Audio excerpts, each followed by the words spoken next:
Today's lecture is going to be on the layers of the epidermis.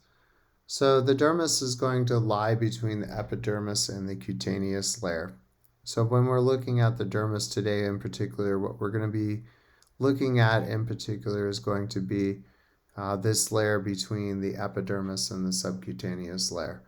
Remember that the epidermis and the dermis are the two true layers of the integument system, where the subcutaneous layer is actually not part of the integument system.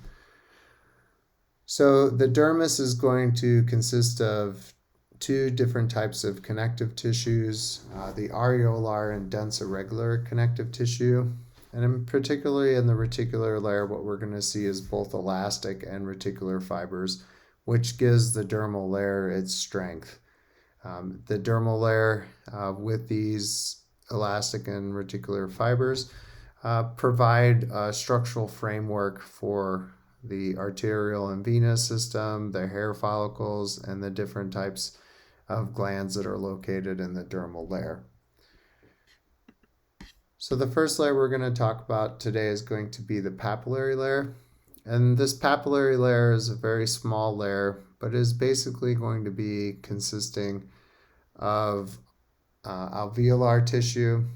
It contains capillaries, so this is where the arterial and venous system are going to come together. With the capillaries, we always see that the lymphatic system is associated with this.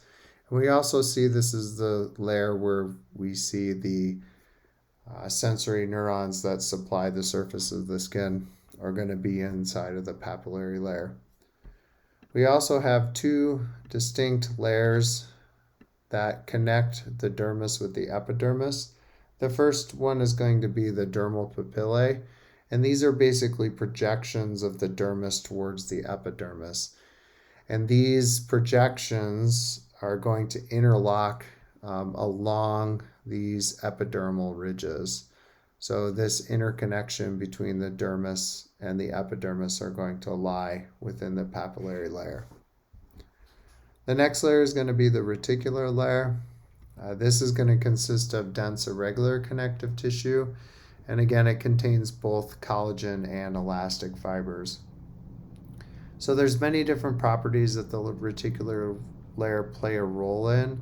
One of them is the nerve fibers, and particularly when we're looking at the nerve fibers, we're looking at the sensory receptor or the tactile receptors. These nerve fibers are going to monitor or sense receptors not only in the dermis but also in the epidermis. They control the blood flow, so you can see that there's at the very base of the reticular layer, there's going to be an arterial and venous system, and they also control glandular secretions, as we can see the different types of glands that are located inside of the reticular layer. So the blood vessels inside of the dermis are going to supply nutrients, and you can see how they're projecting up towards the surface of the epidermis, and they're going to be supplying nutrients to all the living cells of the epidermis. As we talked before, the majority of the living cells are going to be in this region, and the living cells are going to slowly migrate into dead cells or keratinized cells as they make their way towards the surface of the skin. So the largest blood vessels are basically going to lie between the dermis and the epidermis. These blood vessels, when we're looking at the capillary beds, they have two properties. These blood vessels are either going to regulate body temperature, and they can also regulate blood pressure by either vasoconstriction or vasodilation. Vasoconstriction basically occurs when you're cold, and your body will shunt blood, so it'll pull blood back into the dermal layer away from the periphery of the body. And again, this is usually occurring when you're cold. And vasodilation would have the opposite effect. So vasodilation means that the total circumference of the arteria artery will increase, and we see this happening when our body temperature rises. So when your body temperature rises, the total diameter of the arterial blood flow will increase, and therefore more blood will be reaching into the capillary bed. And when more blood is reaching into the capillary bed, then the cardiovascular system has the ability to release heat and cause perspiration, which then allows for evaporation and cooling the body down. So as I mentioned, the subcutaneous layer is actually not part of the integument system, but it's an important layer to mention. We also call this the hypodermis.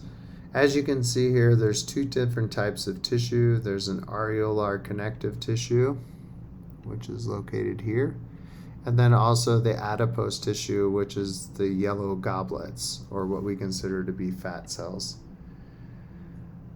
The rest of the layer, you can see, has very limited blood flow.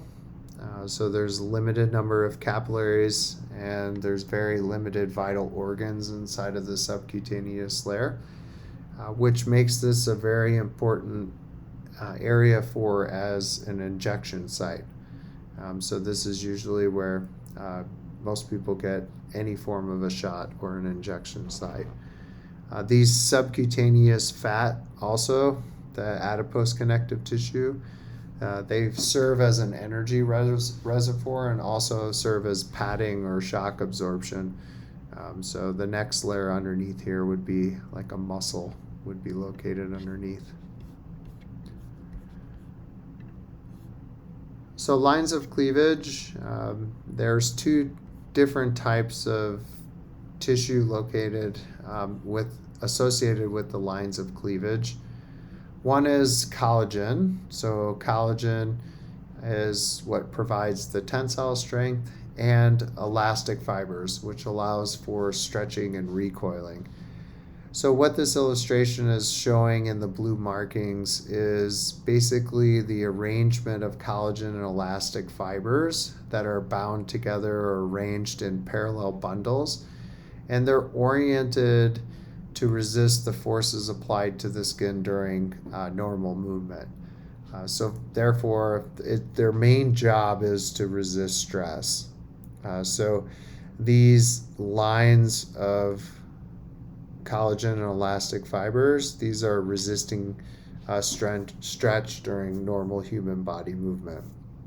A lot of the time surgeons are using these for faster healing times, as this illustration shows. If you were to have stitches across, say for instance, if we stitched along the cross or perpendicular, we would probably have a delay in healing, whereas a cut, if it is arranged and we can add stitches and pull these collagen and elastic fibers back together, it would probably heal a lot quicker. So these are important also with scarring.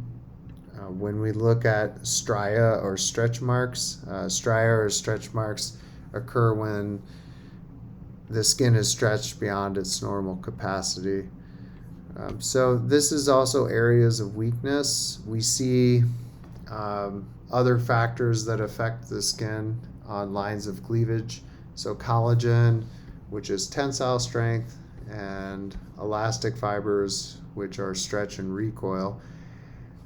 They are greatly affected by UV light, and then also while we age, which causes sagging and wrinkling along these lines of cleavage.